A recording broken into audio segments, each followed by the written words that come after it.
எல்லோருக்கும் வணக்கம். நான் பாலசுப்ரமணியம். நம்ம என்ன பார்க்குறோம் அப்படின்றத பார்த்தீங்க அப்படின்னா, எஸ்எஸ்சி ஜிடி அதோடைய ப்ரீ டெஸ்ட்டுடைய கொஸ்டின் அண்ட் ஆன்சர்ஸ் அனாலிசிஸ். அதாவது நம்ம வந்து இப்போ 4th டெஸ்ட்டுடைய ஆன்சர் அனாலிசிஸ் பார்க்க போகிறோம். ஸோ நம்ம முதல்லயே பார்த்த மாதிரி இதில் என்னெல்லாம் இருக்குது அப்படின்றத பாருங்க. ஒரு கொஸ்டின்லையும் நம்ம நெகட்டிவ் மார்க்கிங் இருக்குது. நீங்கள் அதை ஞாபகம் வச்சுக்கணும். இனிமே வரப்போகிற எல்லா டெஸ்ட்லையும் நமக்கு நெகட்டிவ் மார்க்கிங் கண்டிப்பாக இருக்குது அப்படின்றத ஞாபகம் வச்சுக்கோங்க. சரிங்களா? ஸோ அடுத்தது என்ன அப்படின்றத பாருங்க. So first question, the third battle of Panipat was fought between. அப்போ பானிபட் போர், மூன்றாவது பானிபட் போர் யார் யாருக்கிடையே நடந்தது அப்படின்றதான் கேட்குறாங்க. ஸோ மூன்றாவது அப்படின்னா அதுக்கு முன்னாடி 2 நடந்திருக்கு. இந்த மூணாவது யார் யாருக்கு சார் அப்படின்னா மராத்தாஸ்க்கும் ஆப்கான்ஸுக்கும் நடந்தது அப்படின்றது நமக்கு தெரியும். ஸோ இது எப்போ நடந்துச்சு அப்படின்றது ஒரு கொஸ்டினாக வரும். அப்புறமா ஃபர்ஸ்ட் பானிபட் எப்போ நடந்துச்சு, யார் யாருக்கிடையே நடந்துச்சு. இப்போ ஃபர்ஸ்ட் பானிபட் வந்து 1526 அப்படின்றது நம்ம தெரிஞ்சுக்கணும். ஸோ ஃபர்ஸ்ட் பானிபட் 1526 நடந்திருக்கு. யாருக்கு யாருக்கு சார் நடந்துச்சு அப்படின்னா முகல்ஸுக்கும் லோதிக்கும், சரிங்களா, இப்ராஹிம் லோதிக்கும் முகலான பாபருக்கும் நடந்திருக்கும். அப்போ பாபர் ஜெயிச்சிருப்பாரு, அதனால தான் முகலியர்களுடைய ஆட்சி வந்திருக்கும். அதுதான் ஃபர்ஸ்ட் பானிபட் வார். அடுத்த பானிபட் வார் அப்படின்றத பாத்தீங்க அப்படின்னா 1556ல நடந்திருக்கும். அது யாருக்கு அப்படின்னு பாத்தீங்க அப்படின்னா, ஸோ இதுல லோடியில இப்ராஹிம் லோடி காலி பண்ணிட்டு பாபர் வராரு. பாபருக்கு அப்புறம் ஹுமாயூன் வராங்க. ஹுமாயூன் அப்படின்றவர் 10 வருஷத்துக்கு ஆச்சு அவருடைய ஆட்சியை முடிச்சிடுறாரு. அதாவது ஷேர்ஷா சூரி அவர்கள் ஹுமாயூனுக்கு வந்து தோக்கடிச்சிட்டு அவர் ஆட்சி பண்றாரு. திருப்பி இந்த சூரி டைனாஸ்டி போயிடும். அதுக்கப்புறம் பாத்தீங்க அப்படின்னா யார் வருவாங்க அப்படின்றத பாருங்க. சூர் டைனாஸ்டிக்கு அப்புறமா இந்த சூர் டைனாஸ்டியுடைய ஹெமு அப்படின்ட்டு ஒருத்தர் இருப்பாரு. அந்த ஹெமுவுக்கும் அக்பர் சார்பில் வந்து பைராம் கான் அப்படின்றவரும் ஹெமுவும் போருக்கு வருவாங்க. 1556 செகண்ட் பேட்டில் ஆஃப் பானிபட் அப்படின்றத சொல்றாங்க. அடுத்தது யார் வராங்க அப்படின்னா தேர்ட் பேட்டில். அதுதான் சார் ஜனவரி மாசம் 1761ல நடக்குது. ஸோ ஜனவரி 1761ல மராட்டாஸ்க்கும் ஆப்கான்ஸ்க்கும் நடக்கிறது தான் நம்மளுடைய இந்த தேர்ட் பேட்டில் ஆஃப் பானிபட். சரிங்களா? மராட்டாஸ்க்கும் ஆப்கான்ஸ்க்கும் அந்த டைம்ல முகலுடைய பவர்ஸ் குறைஞ்சிக்கிட்டே வருது. முகல்ஸுடைய பவர்ஸ் குறைஞ்சிட்டே வரும்போது மராட்டாஸுடைய பவர்ஸ் அதிகரிச்சுக்கிட்டே வருது. இப்போ மராட்டா தான் இந்தியாவில் பெரிய ரூல். ஸோ நம்ம இங்க என்ன நோட் பண்ணோம் அப்படின்றத பாருங்க. மராட்டாஸ் தான் இந்தியாவில் பெரிய ரூலர்ஸா இருக்காங்க. வெள்ளைக்காரங்க பிரிட்டிஷர்ஸும் மராட்டாஸை பார்த்து பயப்படுறாங்க. அவங்களால பெங்காலுக்கு அப்புறம் வெளியில வர முடியல, ஏன்னா மராட்டாஸுடைய பாதுகாப்பு இருக்கு அப்படின்றதுனால. ஸோ இந்த போர்ல மராட்டாஸ் தோத்ததுக்கு அப்புறம் தான் இந்த மொத்த இந்தியாவையும் கைப்படுத்த முடியும் அப்படின்ட்டு பிரிட்டிஷர்ஸ் வந்து ஃபுல்லா எல்லா இடத்துலயும் ஆக்குபை பண்ண முடியும்னா மராட்டாஸுடைய பவர்ஸ் வீக் ஆயிடுச்சு. அந்த பீரியட்ல Marathas were the greatest ruler. So third battle of Panipat 1761. So first எப்போ, செகண்ட் எப்போ, தேர்ட் எப்போ அப்படின்றத ஞாபகம் வச்சுக்கோங்க. சரிங்களா? அடுத்தது என்ன கொஸ்டின் அப்படின்றத பாருங்க. Who is considered as the greatest of all Vijayanagar rulers? அப்போ விஜயநகர் ரூலர்ஸ் இருக்காங்க. இருக்கிற விஜயநகர் ரூலர்ஸ்ல யார் சார் கிரேட்டஸ்ட்? யார் சார் அப்படின்னா கிருஷ்ணதேவராயா அப்படின்றவர் தான் கிரேட்டஸ்ட் ரூலர். சரிங்களா? கிருஷ்ணதேவராயா. ஸோ இந்த இது எப்படி இருக்கு இந்த விஜயநகர் ரூலர் அப்படின்றத பாத்தீங்க அப்படின்னா சங்கமா அப்படின்ற ஒண்ணு இருந்துச்சு, சாலுவா, துளு, அரவிந்து அப்படின்ட்டு 4 டைனாஸ்டி இருந்துச்சு. இதையும் அப்பப்போ கேள்வியா கேட்கறாங்க. அதுல இந்த 4 டைனாஸ்டி இருக்கிறதே கிரேட்டஸ்ட் யார் சார்னா கிருஷ்ணதேவராய தான். இவர் இருக்கும்போது யாரு சார் இந்தியாவில் இருந்தாங்க அப்படின்னு பாத்தீங்க அப்படின்னா இந்த இந்த விஜயநகர் எம்பையருக்கும் பஹமனி எம்பையருக்கும் போர் வந்துகிட்டே இருந்துச்சு. அவங்க 2 பேரும் சண்டை போட்டுக்கிட்டே இருக்கிறாங்க.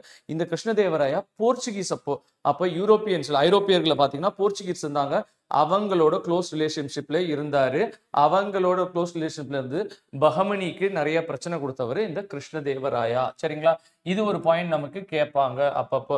அதுக்கப்புறம் பாத்தீங்க அப்படின்னா நம்ம வந்து இந்த விஜயநகர் எம்பையர்ல தமிழ்நாடு வரைக்கும் வந்து எப்படி பிடிச்சாங்க, இவர் பீரியட்ல யார் வந்தாங்க, அந்த மாதிரிலாம் நிறைய கொஸ்டின்ஸ் கேட்கறாங்க. நீங்க விஜயநகர் எம்பையர்ல ஹரிஹரா, புக்கா, இவருடைய புக்கா ஒன்னுடைய பையன் குமாரா அப்படின்லாம் இருக்கிறாங்க. இந்த குமாரா தான் மதுரை வரைக்கும் வந்து சுல்தானுடைய ஆட்சியை பிடிச்சிருப்பார், கைப்படுத்தி. அதை அவங்கெல்லாம் துரத்தி விட்டுட்டு வந்திருப்பார். இதை ஒரு புக்கில் அவங்களுடைய மனைவி கங்காதேவி அவங்க எழுதியிருப்பாங்க. இதெல்லாம் நம்ம படிச்சிருப்போம். ஸோ நீங்க விஜயநகர் எம்பையர்ல கிரேட்டஸ்ட் ரூலர் கிருஷ்ணதேவராயா.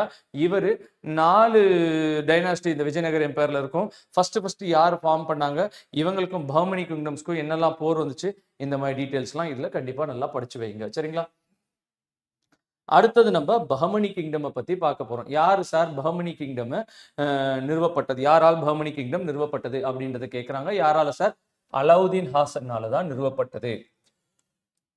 சரிங்களா. அலாவுதீன் ஹாசன் பஹ்மனி கிங்டம் ஃபார்ம் பண்றாரு. ஸோ இந்த பீரியட் எப்போ ஸ்டார்ட் ஆகுது அப்படின்றத பார்த்தீங்கன்னா, கிட்டத்தட்ட ஏறத்தாழ இந்த விஜயநகரும் பஹ்மனியும் ஒரே நேரத்துல தான், ரெண்டுமே கிட்டத்தட்ட ஒரே டைம்ல தான் ஸ்டார்ட் ஆயிருக்கும். ஒரு 10 வருஷம் முன்ன பின்ன தான் ஸ்டார்ட் ஆயிருக்கும்.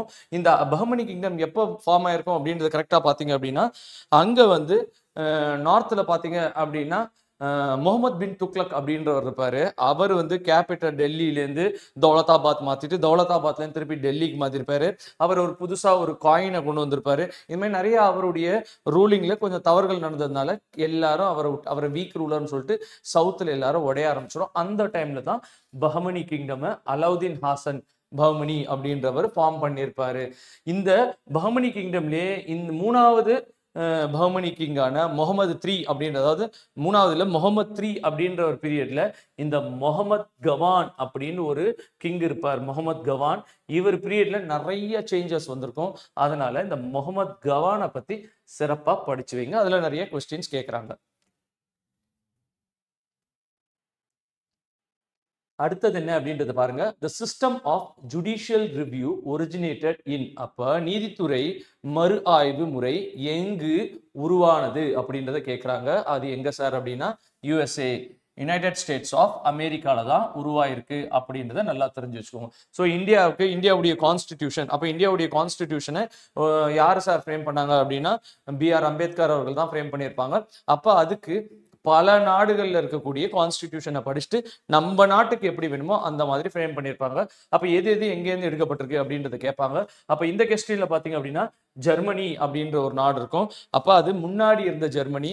அதுல நம்மளுடைய ஃபண்டமெண்டல் ரைட்ஸை தூக்கிடுவாங்க. எப்பன்னா அவசர காலத்துல, எமர்ஜென்சி பீரியட்ல ஃபண்டமெண்டல் ரைட்ஸை ரிமூவ் பண்ணுவாங்க. அது எந்த நாட்டுல இருந்து எடுக்கப்பட்டிருக்கு? ஜெர்மனிலேருந்து எடுக்கப்பட்டிருக்கு. சரிங்களா, ஜெர்மனிலேருந்து.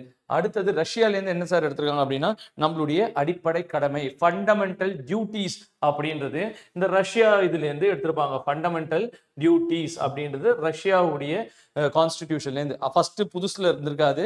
42வது சட்ட திருத்தம் 42nd கான்ஸ்டிடியூஷனல் அமெண்ட்மெண்ட் ஆக்ட் 1976 போதுதான் இதை ஃப்ரேம் பண்ணியிருப்பாங்க. இந்த ஃபண்டமெண்டல் டியூட்டி அப்படின்றது சரண் சிங் அப்படின்ற ஒரு கமிட்டி ஃப்ரேம் பண்ணி அது மூலியமா ஒரு 10 ஃபண்டமெண்டல் டியூட்டியை கொண்டு வந்திருப்பாங்க. அந்த 10யும் நீங்க வரிசையா தெரிஞ்சு வச்சுக்கோங்க. அப்புறம் பாத்தீங்க அப்படின்னா 2002ல 86வது கான்ஸ்டிடியூஷனல் அமெண்ட்மெண்ட் மூலியமா ஒரு ஒன்னே ஒன்று, அதாவது மொத்தமா ஃபண்டமெண்டல் டியூட்டி 11 இருக்கும் அப்படின்றத நீங்க தெரிஞ்சு வச்சுக்கோங்க. ஸோ இதுல கொடுத்துருக்க இந்த 4ல யுஎஸ்ஏல தான் நீதித்துறை உடைய மறு ஆய்வுன்றது ஒரிஜினேட் ஆன ஒரு நாடு. அப்ப அமெரிக்கால பாத்தீங்க அப்படின்னா இந்த ஜுடிஷியரிக்கு, இந்த ஜட்ஜஸ்க்கு வந்து பாத்தீங்கன்னா இமாலய அளவுக்கு பவர் இருக்கு. அப்போ இவங்க எந்த சட்டம் போட்டாலும் அது செல்லுமா செல்லாதா அப்படின்ற சொல்லக்கூடிய அதிகாரம் அந்த ஜட்ஜஸ்க்கு இருக்கு. நம்ம இந்தியாவில் அந்த அளவுக்கு அதிகாரம் கிடையாது. சரிங்களா.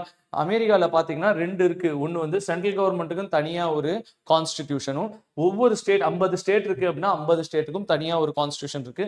இதுக்கு தனியா கோர்ட்ஸ் இருக்கு, இதுக்கு தனியா கோர்ட்ஸ் இருக்கு. ஆனா இந்தியால பாத்தீங்க அப்படின்னா இந்தியாவுடைய கோர்ட்ஸ் எப்படி இருக்கு அப்படின்றத பாத்தீங்க அப்படின்னா இந்தியால இன்டகிரேட்டட் சென்ட்ரல் ஸ்டேட் அப்படின்லாம் 2 கான்ஸ்டிடியூஷன்ல ஒரே கான்ஸ்டிடியூஷன் தான். ஸோ சென்ட்ரலுக்கும் ஸ்டேட்டுக்கும் சேர்த்து ஒரே ஜுடிஷியரி தான். சுப்ரீம் கோர்ட்டு, ஹை கோர்ட்டு, அப்புறம் பாத்தீங்கன்னா டிஸ்ட்ரிக்ட் கோர்ட்டு அப்படின்னு வரிசையா இருக்கும். ஹைராக்கி தான். ஆனா இங்க சென்டருக்கு தனி, ஸ்டேட்டுக்கு தனி. இந்த மாதிரி நிறைய கொஸ்டின்ஸ் எல்லாம் கேட்பாங்க.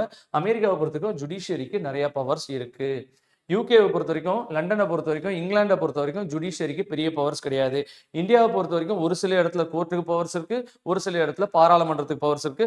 2 செக் அண்ட் பேலன்ஸ். இவங்களுக்கு ஒரு இடத்துல பவர் இருக்கும், அவங்களுக்கு ஒரு இடத்துல பவர் இருக்கும். அடுத்தது என்ன சார் அப்படின்னா who appoints the finance commission in India? இந்தியாவின் நிதி ஆணையத்தை நியமிப்பவர் யார் அப்படின்றத கேட்டிருக்காங்க. யாரு சார் அப்படின்னா இவருடைய ஆன்சர் இந்தியாவின் ஜனாதிபதி, பிரசிடென்ட் ஆஃப் இந்தியா தான்.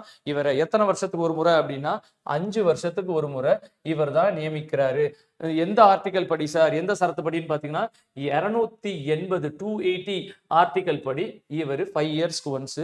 அப்ப மத்திய அரசாங்கமும் மாநில அரசாங்கமும் எப்படி தன்னுடைய பணத்தை டிஸ்ட்ரிபியூட் பண்ணிக்கணும் அப்படின்றத சொல்றதுக்காக, அப்ப மத்திய அரசாங்கம் எவ்வளவு மாநில அரசுக்கு தரணும், இல்ல 275 கீழே இல்ல வேற ஒண்ணு யாரோ ஒருத்தவங்களுக்கு கண்டிப்பா இவங்களுக்கு கொடுத்தே ஆகணும், அந்த மாதிரியான இது பணத்தை எப்படி 2 பேரும் டிஸ்ட்ரிபியூட் பண்ணிக்கணும்ன்றத பத்தி சொல்றதுக்காக பினான்ஸ் கமிஷனை அமைக்கிறாங்க. சரிங்களா. இது வரைக்கும் 15 பினான்ஸ் கமிஷன் அமைக்கப்பட்டிருக்கு. இது வந்து சென்ட்ரல் கவர்மெண்ட் பிரசிடென்ட். இதே மாதிரி ஸ்டேட் கவர்மெண்ட்டும் அமைக்கணும். ஸ்டேட் கவர்மெண்ட்ல இருக்கக்கூடிய ஆளுநர் அமைப்பாரு. அந்தந்த ஸ்டேட்டுக்கும் லோக்கல் கவர்மெண்ட்டுக்கும் எப்படி பணத்தை இது பண்ணணும், அதுக்கு ஆர்டிகல் 243ல வரும். சரிங்களா? அதுக்கு கீழே அவர் அமைப்பார் எவ்ரி 5 இயர்ஸ்க்கு ஒன்ஸ். இது வரைக்கும் 15 வாட்டி சென்ட்ரல் கவர்மெண்ட்ல பினான்ஸ் கமிஷன் அமைக்கப்பட்டிருக்கு. கடைசியானவருடைய பேரு என்.கே. சிங் அப்படின்றத தெரிஞ்சுக்கோங்க. சரிங்களா? அடுத்த என்ன கேள்வி கேட்டிருக்காங்க அப்படின்றது நம்ம பார்ப்போம். The term of the Office of Comptroller and Auditor General of India is, அதாவது இந்தியாவின் தலைமை கணக்கு தணிக்கையாளரின் பதவிக்காலம் எவ்வளவு அப்படின்றத கேட்டிருக்காங்க. எவ்வளவு அப்படின்றத பாத்தீங்கன்னா 6 இயர்ஸ். சரிங்களா? 6 ஆண்டு. ஸோ எல்லா கான்ஸ்டிடியூஷனல் பாடிஸும் இருக்குது. என்னெல்லாம் அப்படின்றத பாருங்க. யூபிஎஸ்சி அப்படின்னு ஒரு அமைப்பு இருக்குது. சரிங்களா?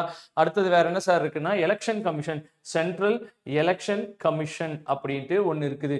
இது என்னது அப்படின்றத பாத்தீங்கன்னா கேக் அப்படின்றத சொல்றாங்க. அப்ப இதுக்கெல்லாம் வந்து தலைமை ஒருத்தர் இருப்பாரு, சேர்மேன், ஹெட் அப்படின்னு யாரோ ஒருத்தங்க இருப்பாங்க. சீஃப் எலெக்ஷன் கமிஷனர் இருப்பாங்க, யூபிஎஸ்சி உடைய சேர்மேன் இருப்பாங்க, அப்புறம் கேக் உடைய ஹெட் இருப்பாங்க. இந்த மாதிரியான அமைப்புகளுக்கெல்லாம் இந்த ஹெட் இருக்காருல அவருக்கு எத்தனை வருஷம் டேர்ம் இருக்கும் அப்படின்றத தெரிஞ்சு வச்சுக்கோங்க. 6 இயர்ஸ் அப்படின்றத சொல்றாங்க. அப்ப ஜட்ஜுக்கும் பாத்தீங்க அப்படின்னா 6 இயர்ஸ் தான் இருக்குது. சரிங்களா? ஜட்ஜுக்கான அதுக்கப்புறம் இயர்ஸ் வயசு கொடுத்துருப்பாங்க. இவங்களுக்குலாம் அதெல்லாம் கான்ஸ்டிடியூஷன்ல பெருசா கொடுக்கல. யார் யாருக்கு கொடுத்துருக்காங்க, யார் யாருக்கு கொடுக்கல, எவ்வளவு வருஷம், 5 வருஷம் யாருக்கு, 3 வருஷம் யாருக்கு, 6 வருஷம் யாருக்கு, இதெல்லாம் பர்ஃபெக்டா தெரிஞ்சு வச்சுக்கோங்க. சரிங்களா? ஸோ அடுத்தது என்ன அப்படின்றத பாருங்க. Which is the artificial board of India அப்படின்றத கேட்டிருக்காங்க. ஸோ இந்தியாவின் செயற்கை துறைமுகம் எது அப்படின்றத கேட்டிருக்காங்க. ஸோ செயற்கை எது அப்படின்றத பார்த்தீங்கன்னா சென்னை தான். சரிங்களா? சென்னை தான் வந்து ஆர்டிபிஷியல் போர்ட். அப்போ இந்தியா இப்படி இருக்குது. இந்தியாவில் இந்த காண்ட்லா அப்படின்றது எங்க சார் இருக்குன்னா இந்த குஜராத்ல இருக்கு சார் காண்ட்லா. ஸோ நமக்கு எல்லாருக்குமே தெரியும் வெஸ்ட் கோஸ்ட்ல இருக்கிறது எல்லாமே நேச்சுரல் போர்ட் தான் அப்படின்றது தெரியும். பெங்களூர் எங்க சார் இருக்கு? கர்நாடகால இருக்கு. இதை தாண்டி மகாராஷ்டிரால ஒரு 2 போர்ட் இருக்குது, கோவால ஒரு போர்ட் இருக்குது, கொச்சின் கேரளால ஒரு போர்ட் இருக்கு. இந்த சைடு இருக்கிறது எல்லாமே நேச்சுரலான ஒரு போர்ட் தான். சரிங்களா? அப்ப இந்த சைடுல என்ன சார் இருக்கு? சென்னை இருக்குது, எண்ணூர் இருக்குது. சரிங்களா? ஸோ சென்னை எண்ணூர் எல்லாமே வந்து ஆர்டிபிஷியல் தான். அதை தாண்டி ஒடிசால ஒன்று இருக்குது. அதை தாண்டி பார்த்தீங்க அப்படின்னா நம்மளுடைய வெஸ்ட் பெங்கால்ல ஒன்று இருக்கு. வெஸ்ட் பெங்கால்ல 2 கூட இருக்குன்னு சொல்லிக்கலாம். கல்கட்டா போர்ட் இல்லை ஹால்டியா போர்ட் அப்படின்றதையும் நம்ம சொல்லிக்கலாம். சரிங்களா? ஸோ இந்த மாதிரி நிறைய போர்ட்ஸ் இருக்குது. இது எல்லாமே வந்து ஆர்டிபிஷியல் தான். விசாகப்பட்டினத்துல இருக்கிறது மட்டும் நேச்சுரல். ஸோ ஈஸ்ட்ல கிழக்குல பார்த்தீங்க அப்படின்னா எல்லாமே ஆர்டிபிஷியல், விசாகப்பட்டினம் மட்டும் நேச்சுரல். ஆனா வெஸ்ட்ல பார்த்தீங்கன்னா இருக்கிற எல்லா போர்ட்டுமே நேச்சுரலான போர்ட் தான். அப்ப என்ன எது வந்து செயற்கையான துறைமுகம் இல்லைன்னு கேட்டிருக்காங்க. சென்னை மட்டும்தான் செயற்கையானது இல்லை அப்படின்றத தெரிஞ்சுக்கோங்க. சரிங்களா? அடுத்தது என்ன சார் அப்படின்றது பாருங்க. Maximum number of sugar factories, அப்போ சர்க்கரை ஆலைகளின் அதிகபட்ச எண்ணிக்கை உள்ள மாநிலம் எது?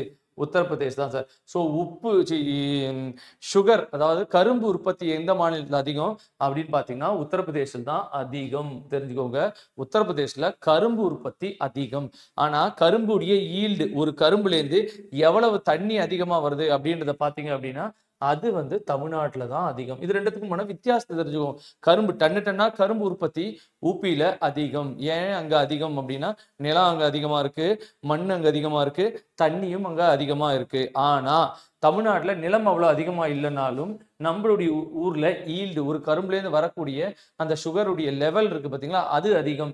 ஏன் அப்படின்னா கரும்பு வந்து ஒரு டிராபிக்கல், இப்ப வெப்ப மண்டலத்துல வரக்கூடிய ஒரு பயிராகும். அப்ப அது தமிழ்நாட்டுல தான் நிறைய வெப்பம் இருக்கு. அதனால தமிழ்நாட்டுல வரக்கூடிய கரும்புலேருந்து வரக்கூடிய கரும்பு ஜூஸ் அதிகமா இருக்கு.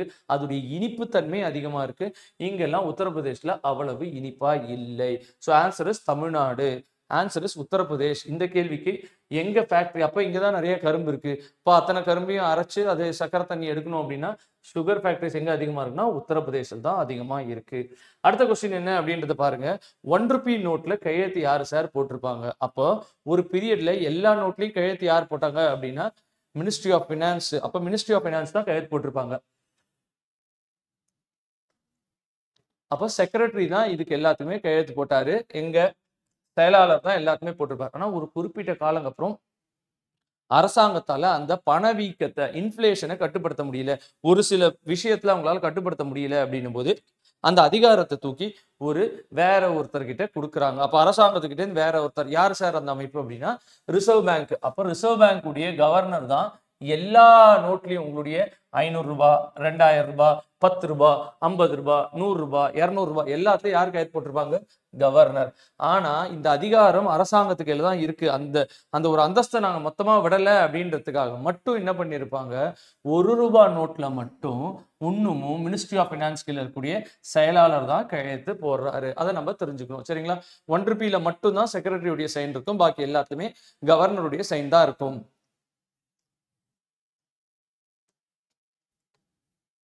அடுத்தது என்ன சார் அப்படின்னா ரீஜனல் ரூரல் பேங்க் அப்படின்ற ஒரு பேங்க் இருக்கு. ஸோ பிராந்திய கிராமப்புற வங்கி, அதுக்கு யாரு சார் நிதி கொடுக்குறாங்க அப்படின்ற ஒரு கேள்வி. ஸோ இது கிட்டத்தட்ட என்னன்னா ரூரல், அப்போ ரூரலை டெவலப் பண்ணணும், அதுக்காக ஒரு சில பேங்க்ஸ் உருவாக்கப்பட்டாங்க. அது லாப நோக்கத்தை நோக்கி இல்லை. இப்போ நம்மளுடைய commercial bank, state Bank, Punjab நேஷனல்லாம் வந்து லாப நோக்கம். இது கிராமப்புறத்தையும் ரீஜனல் ரூரல் ஏரியாவை வளர்க்கணும்ட்டு கொண்டு வரப்பட்டது. இதுக்கு யார் ஸ்பான்சர் பண்றாங்க அப்படின்னா கவர்மெண்ட் ஆஃப் இந்தியா ஸ்பான்சர் பண்ணுது. கவர்மெண்ட் ஆஃப் அந்த ஸ்டேட், இப்போ தமிழ்நாடுனா தமிழ்நாடு ஸ்டேட் ஸ்பான்சர் பண்ணும். அதை தாண்டி ஒரு லீட் பேங்க்னு ஒன்று இருக்கும். அது வந்து ஜென்ரலா கவர்மெண்ட் உடைய பப்ளிக் செக்டார் பேங்க், அது Punjab national bank, state bank, bank of Baroda, ஒரு அரசாங்கத்துடைய பொது வங்கியா இருக்கலாம். அந்த வங்கி இதுக்கு ஸ்பான்சர் பண்ணும். அப்ப ஆன்சர் என்ன சார்? Commercial bank. ஆமா, கமர்ஷியல் பேங்க்னா பஞ்சாப் நேஷனல் பேங்க், இல்ல Canara bank, Indian bank, state bank, government of India. அப்போ ஆல் ஆஃப் தி அபவ், மேல இருக்கக்கூடிய அனைத்துமே கரெக்ட் தான் அப்படின்றத நம்ம தெரிஞ்சுக்கணும். அடுத்தது என்ன அப்படின்ற பாருங்க, இந்தியன் எக்கானமி இஸ் தி, அப்ப இந்திய பொருளாதாரம் என்பது என்ன அப்படின்னா இது ஒரு மிக்சட் எக்கானமி. அப்ப இது ஒரு கலப்பு பொருளாதாரம். யாரு சார் சொல்றது? இந்திய அரசாங்கம் சொல்லுச்சு. எப்ப சார் சொல்லுச்சு? 1948 சொல்லுச்சு சார். 1948 இதை சொல்லுச்சு Indian economy sir mixed economy அப்படின்ட்டு. அப்போ ஃபேக்டரிக்குன்னு சொல்லிட்டு ஒரு கொள்கை ரிலீஸ் பண்ணாங்க. அதுல சொன்னாங்க மிக்சட் எக்கானமி. மிக்சட் எக்கானமினா என்ன சார்? இந்தியா வந்து ரெண்டுமே இருக்கும். என்னது? பொதுத்துறையும் இருக்கும், தனியார் துறையும் இருக்கும், பப்ளிக் செக்டாரும் இருக்கும், பிரைவேட் செக்டாரும் இருக்கும். அதனால நம்மள வந்து கலப்பு பொருளாதாரம் 1948 சொன்னாங்க. 5 ஆண்டு திட்டத்துல 2வது 5 இயர் பிளான்லயும் இதைய பத்தி சொல்லியிருப்பாங்க. செகண்ட் 5 இயர் பிளான்லயும் இதை பத்தி India is a mixed economy அப்படின்றத சொல்லியிருப்பாங்க. சரிங்களா? அதை நம்ம தெரிஞ்சுக்கணும். சரிங்களா? கம்யூனிஸ்ட், ஸோ நம்ம கம்யூனிஸ்ட் கண்ட்ரியா இல்லை சார். எதெல்லாம்? சைனா, ரஷ்யா, கியூபாலாம் கம்யூனிஸ்ட் கண்ட்ரி. சரிங்களா? அடுத்தது கேபிட்டலிஸ்ட் யாரு சார்? ஐரோப்பிய நாடுகள், அமெரிக்க நாடுகள், அதெல்லாம் கேபிட்டலிஸ்ட். சென்ட்ரலைஸ்ட் அப்படின்றது நமக்கு இங்க பெருசா இதுல இன்வால்வ்டா இல்லை. சரிங்களா? So who established national income for the first time in India அப்படின்றத கேட்குறாங்க. யார் சார் அப்படின்னா தாதாபாய் நௌரோஜி அப்படின்றவர் தான். 1866 இதை பத்தி அவர் பேசியிருப்பாரு. ஒடிசா ஃபமைனுக்கு அப்புறமா இதை பத்தி பேசியிருப்பாரு. அவர் 1901-2 1901-2 ஒரு புக்கு ஒன்று ரிலீஸ் பண்ணியிருப்பாரு. சரிங்களா? Poverty and un-British rule of India அப்படின்ற ஒரு புக்கு. அதுல அவரு தேசிய வருமானத்தை பத்தி பேசியிருப்பார். இவர் மட்டும் இல்லாம பாக்கி யாருன்னா எம்ஜி ராணாடே, இவங்கெல்லாம் வந்து இதை பத்தி பேசியிருப்பாங்க. இதை தாண்டி இங்க வேற என்னெல்லாம் இருக்கு அப்படின்றத பாத்தீங்கன்னா மஹல்நோபிஸ் அப்படின்னு ஒரு நபர் இருக்காரு. இவர் யாரு சார் அப்படின்னா இவர் தான் 2வது 5 ஆண்டு திட்டம், செகண்ட் 5 இயர் பிளான் உடைய தலைவரா இருப்பாரு. அது மட்டும் இல்லாம இந்திய புள்ளியியல், அதாவது இந்தியன் ஸ்டாட்டிஸ்டிக்ஸ், அதோடைய ஃபாதர் யாரு அப்படின்னா அதுவும் மஹன்போலிஸ் தான். விகேஆர்வி ராவ் அப்படின்றவர் யாருன்னா இந்தியாவுடைய one of the greatest economist. அப்போ நோபல் பரிசு வாங்கின நம்மளுடைய ஜேம் கெய்ன்ஸ் அவருடைய மாணவர் தான் இந்த விகேஆர்வி ராவ். சர்தார் வல்லபாய் பட்டேல் யார் அப்படின்னா iron man of India, first deputy prime minister of independent India. இது மட்டும் இல்லாம இந்தியா சுதந்திரம் அடைஞ்சதுக்கு அப்புறம் நிறைய பிரின்ஸ்லி ஸ்டேட்ஸ்லாம் இருந்துச்சு. இந்த எல்லா பிரின்ஸ்லி ஸ்டேட்டும் இந்தியாவோட இணைத்தவர் யாருன்னா சர்தார் வல்லபாய் பட்டேல். சரிங்களா? அடுத்தது சயின்ஸ்ல ஒரு கொஸ்டின் இருக்கு, த டெஃபிஷியன்சி ஆஃப் விட்டமின் பி. அப்ப விட்டமின் பி அப்படின்றதுடைய குறைபாடுனால நமக்கு என்ன நடக்கும் அப்படின்னா நமக்கு பெரிபெரி அப்படின்ற ஒரு டிசீஸ் வரும். பெரிபெரி. இப்ப ஸ்கர்வி எதனால சார் வருது அப்படின்னா விட்டமின் சினால வருது. தோல் வியாதி அப்படின்றது பங்கஸ், அது இது நிறைய நாள வருது. சரிங்களா?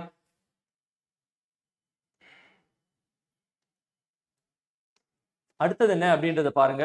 DNA finger printing is used to identify. அப்ப டிஎன்ஏ ஃபிங்கர் பிரிண்டிங் அப்படின்றது எதுக்காக பயன்படுது? அப்ப டிஎன்ஏ ஃபிங்கர் பிரிண்டிங்னா என்ன சார் அப்படின்னா, உங்களுடைய உடம்புல இருக்கக்கூடிய ஏதாவது ஒரு சிறிய பாகம், உங்களுடைய ரத்தமா இருக்கலாம், ஒரு தோலா இருக்கலாம், ஒரு முடியா இருக்கலாம், ஏதாவது ஒண்ணு இருக்கலாம்.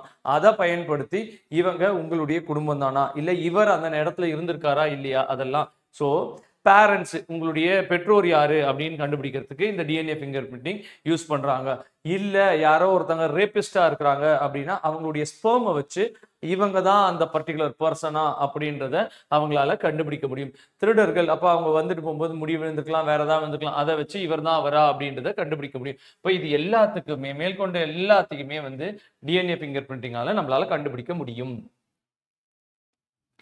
ஸோ அடுத்தது என்ன அப்படின்னா, நம்மளுடைய உடம்புல இருக்கக்கூடிய மொத்த எலும்புகள் எத்தனை அப்படின்றது கேள்வி. 206 அப்படின்றத நீங்க தெரிஞ்சுக்கணும். சரிங்களா? அந்த எலும்பையே வந்து 2 பார்ட்டா பிரிச்சிருப்பாங்க. என்ன சார் அப்படின்னா, ஒண்ணு வந்து நேர்கோடுல ஆக்சியலா இருக்கக்கூடியது அப்படின்றத ஒண்ணு பிரிச்சிருப்பாங்க. அதுக்கப்புறம் பாத்தீங்க அப்படின்னா அதுலேருந்து வெளியில வந்து பர்பெண்டிகுலரா அப்பெண்டிகுலர் அப்படின்றத சொல்லுவாங்க. ஸோ ஒன்று வந்து 80, ஒன்று வந்து 120 அப்படி 126, 80 அப்படின்ற மாதிரிலாம் இருக்கும். அது எத்தனை போன்ஸ் என்ன அப்படின்றதெல்லாம் கரெக்டாக நீங்கள் படித்து வைங்க. சரிங்களா? ஸோ உங்களுடைய மண்டை ஓடு, உங்களுடைய செஸ்ட்டு, உங்களுடைய முதுகு தண்டு, இதெல்லாம் வந்து உங்களுடைய பெல்விக், இதெல்லாம் வந்து ஆக்சியலில் இருக்கதாகவும், இதுலேருந்து பர்பெண்டிகுலராக உங்களுடைய கால், கை, இதெல்லாம் வந்து உங்களுடைய அப்பெண்டிகுலர் போன்ஸ் அப்படின்னு சொல்லுவாங்க. அப்புறம் பாத்தீங்க அப்படின்னா சும்மா கரண்ட் அஃபேர்ஸை பேஸ் பண்ணி, சரிங்களா? ஸோ கரண்ட் அஃபேர்ஸ் எப்படி அப்படின்னா, லாஸ்ட் ஒரு 1 இயர் உடைய கரண்ட் அஃபேர்ஸை நம்ம தெளிவாக படிச்சு வச்சிருந்தது நல்லதா இருக்கும். சரிங்களா? ஸோ அதனால நம்ம என்ன பண்றோம் அப்படின்னா, which team clinch the 3rd place in the FIFA world cup. இந்த உலக கோப்பை மாதிரி இருக்கிறது வந்து இந்த 1 இயருக்கு பின்னாடி இருக்கிறதும் படிச்சு வச்சுக்கணும். லாஸ்டா யாரு சார் FIFA வேர்ல்டு கப் ஜெயிச்சாங்க? லாஸ்டா யாரு sir ICC cricket world cup? ICC cricket world கப்ல மென்ஸ் வேர்ல்டு கப் யார் ஜெயிச்சாங்க? விமென்ஸ் வேர்ல்டு கப் யார் ஜெயிச்சாங்க? ஹாக்கி வேர்ல்டு கப் யார் ஜெயிச்சாங்க? ஒலிம்பிக் நடந்துச்சுன்னா ஒலிம்பிக்ல யாரு? ஏஷியன் கேம்ஸ், ஏஷியன் கேம்ஸ் எங்க நடந்துச்சு? இந்த மாதிரி கேள்விகள்லாம் லாஸ்டா நடந்த ஒரு 1-2 இயர்ஸ் இருந்தாலும் அதையும் தெரிஞ்சு வச்சுக்கலாம். இம்பார்ட்டன்ட் இந்த சின்ன சின்ன ஸ்போர்ட்ஸா இருந்துச்சு அப்படின்னா அது லாஸ்ட் ஒரு 6 மந்த்ஸ் ஓடுது, தெரிஞ்சு வச்சுக்கிறது நல்லது. சரிங்களா? ஒண்ணு இந்த லாஸ்டா நடந்தது மட்டும் இல்லாம அடுத்த அந்த ஸ்போர்ட்ஸ் எங்க நடக்க போகுது அதையும் நம்ம தெரிஞ்சு வச்சுக்கணும். ஸோ இது பாத்தீங்க அப்படின்னா குரோஷியா. சரிங்களா? அடுத்தது என்ன அப்படின்றத பாருங்க. Which country won the gold medal in 44th chess olympiad? 44வது செஸ் ஒலிம்பியாட். அப்ப செஸ் ஒலிம்பியாட் சார் இப்ப ரீசெண்டா ஒரு செஸ் ஒலிம்பியாட் நடந்துச்சு, அதுக்கு முன்னாடி ஒண்ணு நடந்துச்சு, அது சென்னையில ஒண்ணு நடந்துச்சு. ஸோ இதெல்லாம் நீங்க தெளிவா தெரிஞ்சு வச்சுக்கணும். உஸ்பெகிஸ்தான்ல செஸ் ஒலிம்பியாட், 44வது செஸ் ஒலிம்பியாட் உஸ்பெகிஸ்தான் ஜெயிச்சுது. சரிங்களா? அப்புறம் என்ன sir, FIFA under 17 world cup யார் சார் ஜெயிச்சா? நல்லா பாருங்க. அதே மாதிரி இந்த FIFA கிரிக்கெட் இதுலயே வந்து ஒன்னு அண்டர் 17, அண்டர் 19, ஒன்னு உமன், ஒன்னு மென்ஸ், இந்த மாதிரியான இதெல்லாம் நீங்க தெரிஞ்சுக்கணும் அப்படின்றதுக்காக தான் சொல்றோம். அண்டர் 17 அது மட்டும் இல்லாம விமென்ஸ், நம்ம FIFA வேர்ல்டு கப் பார்த்தோம். இதுல அண்டர் 17 உமன்ஸ் வேர்ல்டு கப் யார் சார் ஜெயிச்சாங்க அப்படின்றது கேள்வியா இருக்குது. சரிங்களா? அதுல இந்தியா ஜெயிச்சிருக்கு. இன்னொன்னு என்ன அப்படின்றத பாத்தீங்கன்னா, இதுலயே வந்து இந்தியா எதெல்லாம் ஜெயிச்சதோ அதை கண்டிப்பா நம்ம படிச்சே ஆகணும். சரிங்களா? அப்புறம் என்ன அப்படின்றத பாருங்க. தாமஸ் கப் அப்படின்னா என்ன அப்படின்றத கேட்டிருக்காங்க. அது பேட்மிண்டன். அப்போ என்ன சார் அர்த்தம்? சந்தோஷ் டிராஃபி அப்படின்னு ஒண்ணு நடக்கும், ரஞ்சி டிராஃபி ஒண்ணு நடக்கும். சரிங்களா?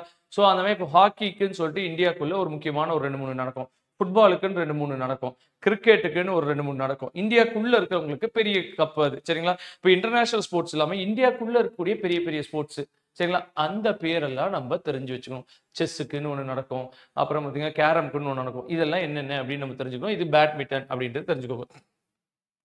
Which country is the host of 2026 Commonwealth? அப்போ அடுத்து வரக்கூடிய 2026 காமன்வெல்த் யாரு சார் நடத்த போறாங்க? யார் நடத்துறாங்க அப்படின்னா ஆஸ்திரேலியா. சரிங்களா? ஆஸ்திரேலியா தான் நடத்த போகுது அப்படின்றது இங்க நீங்க தெரிஞ்சுக்கணும். அப்போ இந்த மாதிரி கரண்ட் அஃபேர்ஸ்ல கொஞ்சம் ஸ்போர்ட்ஸ் சம்பந்தப்பட்டதை படிச்சு வச்சுக்கோங்க, என்ன வேணாலும் கேள்வியா கேட்கலாம். சரிங்களா? இதுதான் நமக்கு ஜென்ரல் அவேர்னஸ்ல நடந்த டெஸ்ட் உடைய ஆன்சர்ஸ். ஏதாவது டவுட் இருந்துச்சுன்னா நீங்க கமெண்ட் செக்ஷன்ஸ்ல கேட்கலாம். யார் யாரெல்லாம் டெஸ்ட் எழுதலையோ கண்டிப்பா டெஸ்ட் எழுதுங்க. இது ஃப்ரீ டெஸ்ட் தான். டெஸ்ட்டுக்கு அப்புறம் நம்ம வீடியோ டிஸ்கஷன்ஸ் போடுறோம். ஸோ ரெஜிஸ்டர் பண்ணல அப்படின்னா கண்டிப்பா ரெஜிஸ்டர் பண்ணி டெஸ்ட் எழுதுங்க. சரிங்களா? நன்றி, வணக்கம்.